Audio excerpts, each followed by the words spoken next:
সকলোকে পিংকিছ কিটচেনলৈ স্বাগতম জনাইছো। আজি মই আপোনালোকৰ আগত ক্যাপুচিনো কফি ৰেচিপি লৈ আহিছো। খাবলৈ খুবেই ভাল লাগে, বনাবলৈ একেবাৰে সহজ, একেবাৰে কম বস্তু আৰু একেবাৰে কম সময়ৰ ভিতৰতে বনাই খাব পাৰি। তেনেহলে বলকচোন চাও কেনেদৰেনো বনালো। ক্যাপুচিনো কফি ৰেচিপি বনাবৰ বাবে মই ইয়াতে মাত্ৰ 3টা ইনগ্ৰেডিয়েন্টছ লৈছো। 2 চামুচ ইনষ্টেন্ট কফি লৈ লৈছো, 4 চামুচ মই ইয়াতে গুড়ি কৰি লোৱা চেনি লৈছো আৰু লগতে 2 চামুচ একেবাৰে গৰম পানী লৈ লৈছো। আজি মই ইয়াতে হাতেৰে গুলিম, সেইবাবে মই ইয়াতে গৰম পানী লৈছো। আপোনালোকেও যদি মোৰ দৰে হাতেৰে গুলে তেনেহলে পানীখিনি ধুনীয়াকৈ গৰম কৰি ল'ব।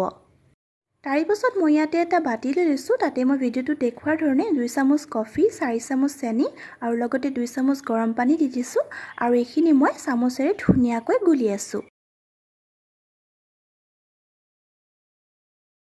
মই ইয়াতে আজি 1 কাপ কফিৰ বাবে গুলি আছো আৰু একেবাৰে সম্পূৰ্ণ 10 মিনিট পাছত দেখিছেনে আমাৰ এইখিনি খুবেই ধুনীয়াকৈ ফুলি আহিছে আৰু চামুচ পাত উলুটাই দিলেও অলপো পৰা নাই, চামুচ পাতত লাগি ধৰিছে।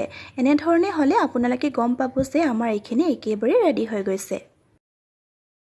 আৰু এতিয়া মই ইয়াতে একেবাৰে ফুল ফেট থকা গাখীৰ লৈ লৈছো, তেতিয়া আমাৰ ক্যাপুচিনো কফি খাবলৈ খুবেই ভাল লাগে আৰু ভিডিওটো দেখুৱাৰ ধৰণে মই এনে ধৰণে উতলাই আছো আৰু হ্যান্ড হুইস্কাৰেদি এনে ধৰণে মই গুলি দিছো।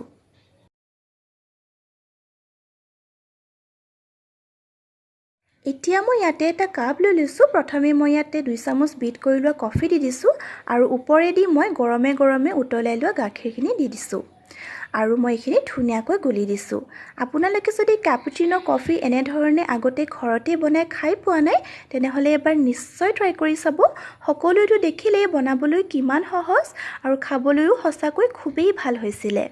আৰু আজিয়ে যদি মোৰ ৰেচিপিটো চাই ভাল পালে তেনেহলে লাইক এটা কৰি দিব আৰু যদি মোৰ চেনেলটোলৈ আপোনালোকে এতিয়ালৈকে সাবস্ক্ৰাইব কৰা নাই তেনেহলে সাবস্ক্ৰাইবো কৰি দিব।